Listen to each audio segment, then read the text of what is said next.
I'm going to tell you something that every marketing person is thinking right now and probably too scared to say to you. So I'm going to be the one who does it. Are you ready? Marketing is an emotional sport. It is hard. There are so many people to align, and there's so much that comes into the play in terms of emotion and how people are feeling as you actually go to start creating an event backdrop, to create a brochure, to do the things that matter to make people see your business. Every ad matters to the founder.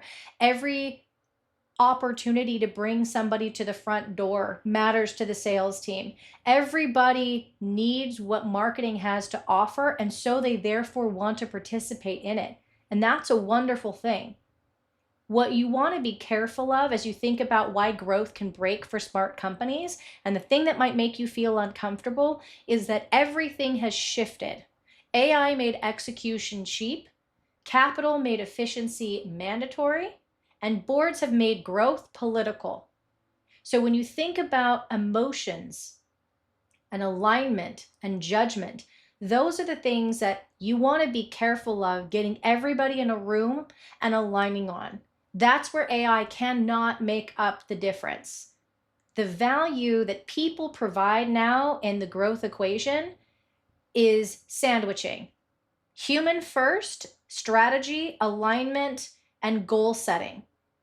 AI in the middle for execution, human at the end for QA and making sure that it actually works. That's the stuff that makes a difference when you start thinking about growth. So I want you to think about something that also might make you uncomfortable. Marketing teams are busier than they ever were before. They have more dashboards, they have more tools, they have more channels, they have more content. Activity is going up, not less. And yet momentum probably feels slower. A lot of you have talked to me about the fact that you feel like you're wading through molasses when it comes to growth, and I get that. But that's actually not because marketing is slowing you down, and this is really important, and I would love to shout this from the rooftops. It's not marketing that's the problem. It's actually the operations. I want you to know that because I want your business to succeed. And if you're putting something else forward and saying this is the issue when it may not be, you might be focusing on the wrong thing. So here's what the issue is. The issue is that the alignment is harder. Remember I said that marketing is an emotional sport. Call out the emotions as you start talking to your team. Talk about the problems that are keeping everybody up at night. Talk about your differences of opinions. And guys, feel safe to be direct. The more direct you are, the quicker you can actually get to the root issue and fix it and solve it. Otherwise, you'll just spin your wheels, seeing that, hey, activity is picking up and we're doing more. And then the CEO and the board are unhappy because it's not reflecting at the end of the pipeline in terms of closed won business. Help your marketing team, help your growth team to understand why you're feeling uncomfortable, where you're feeling uncomfortable. Work with them, because otherwise you're just going to end up chasing out folks who are really great at what they do, but maybe don't understand where you're coming from. So that's the core insight I would have you walk away with.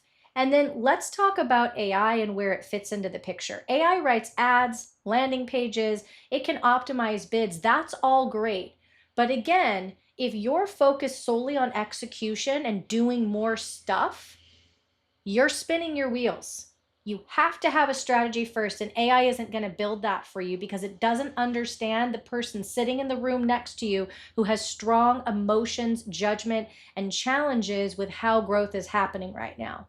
It's not a focus of how many more campaigns, experiments, and expansion I can provide by having AI.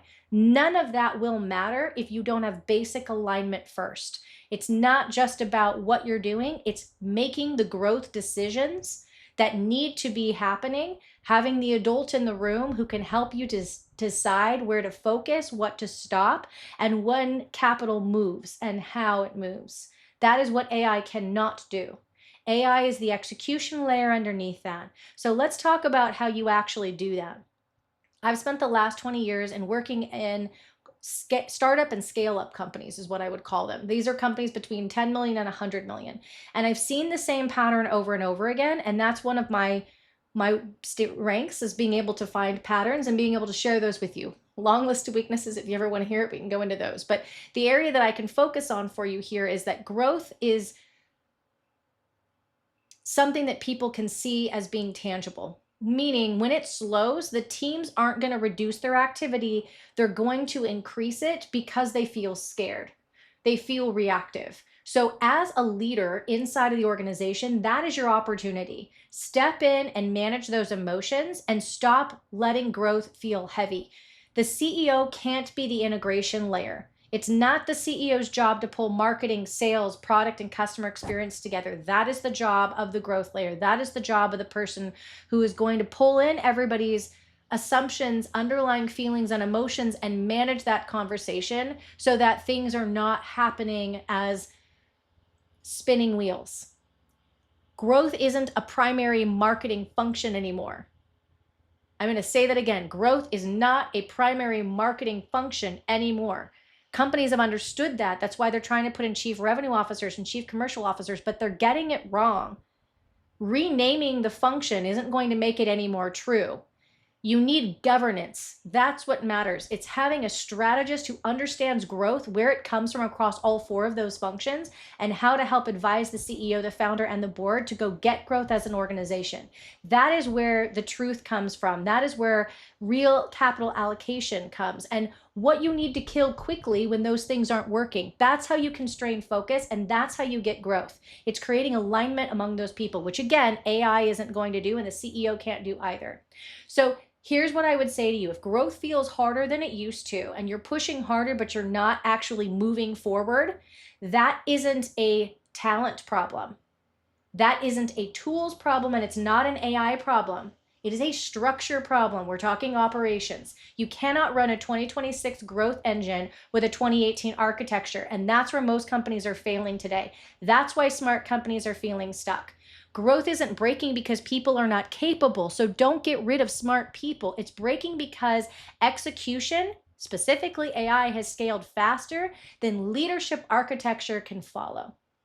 You must have that growth layer inside of your organization. And I guarantee you, if you're like most smart companies out there right now, it is missing. So don't miss that opportunity. Install a growth decision layer.